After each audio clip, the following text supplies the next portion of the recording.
We'll ask Brian Wagner of Wagner's Rose Nursery about mulching. We are talking about mulching and how important is mulching for your roses and for your garden in general. So why it's so important to first cover the soil around the rose, but also why it's so important to use specific kind of mulching and what happens in the soil if you use mulch. Howdy everyone. I've always been an advocate for mulching, and there's a lot of and many good reasons for mulching. Preferably, let's just talk about briefly the better type of mulch. And I remember doing an organic class many years ago with a guy called Peter Bennett, who was the so-called, at the time, the organic guru of South Australia. Peter used to be on ABC Radio a lot, and I had a lot of time for Peter. He was a very interesting person. But he always said that the best mulch was lucerne straw, and then any sort of form of legume, and that can be bean straw, pea straw. I think mainly the reasons that nutritionally I think lucerne is the best. But your legume straw it's a really coarse straw, and it's really matted, and water can actually drain through those types of mulch very easily, and plus it's quite coarse and it takes quite a while for it to break down, so it'll be quite long lasting. So there's a lot of good reasons for using bean straw or pea straw. Lucerne, again, if you can get it, it's expensive. And then just wheaten straw is really great, cereal straws, so wheat, barley, those types are all very beneficial. And then if you can get some old bark, maybe that's most probably the next. I'm going in order here of what I would feel is the best. But look, bean and pea straw is very easy to get hold of, and it's quite cheap. So sort of stick with those types of mulch. Now, the reason why mulch is so important is that, and we most probably all think that it's all about irrigation and water. Well, water retention, right?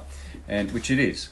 But what Peter used to always talk about was the fact that by having a barrier on your soil, so not direct sunlight onto your soil, and having an organic mulch that breaks down fairly quickly, or will give you, say, 12 months if you put it on thick enough, you're creating an environment for earthworms. Now, earthworms will not come to the surface in daylight, whereas if you've got a heavy mulch, they will actively work all the time. And so what you're creating is an active soil. That mulch is being broken down because it's food for worms. Now, worm castings, and I think we're not aware of, are most probably one of your best forms of fertiliser. Now, remember, again, this is Peter again saying all this, NPK trace elements in worm castings is one of the best forms of fertiliser that you can ever get. So it's free.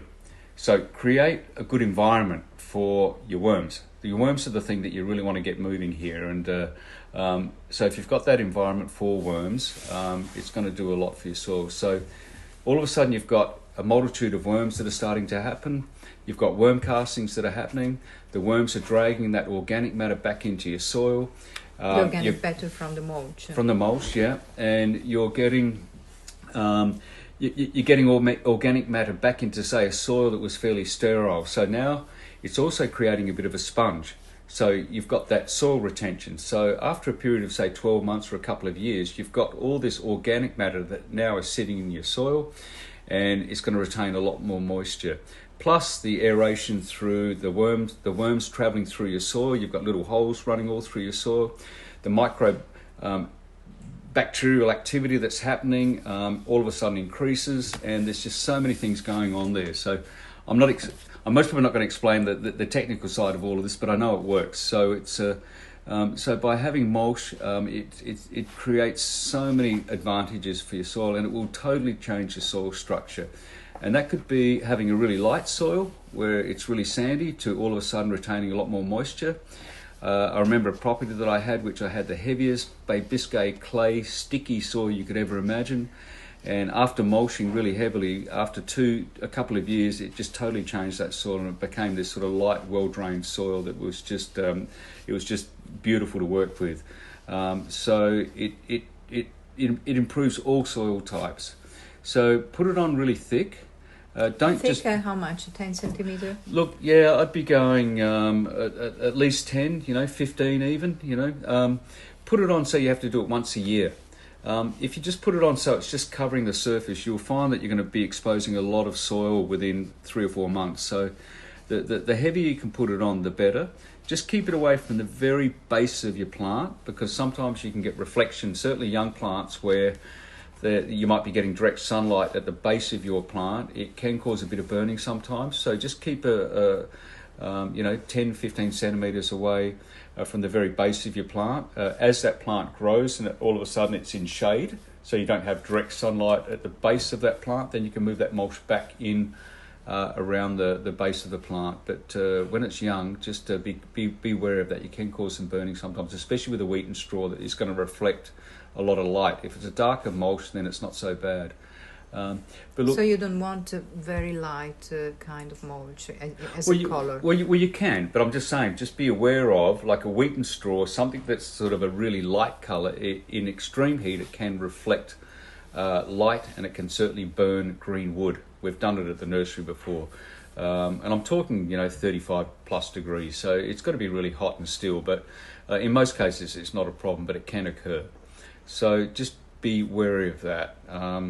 As I was saying, once, and we all know the difference between direct sunlight, temperature and shade. It's a massive difference. So once that plant is in shade and it's got foliage and there's no real direct sunlight at the very base of that plant, then you'll be okay. So but mulch, it serves so many purposes, and it will reduce your watering by about half.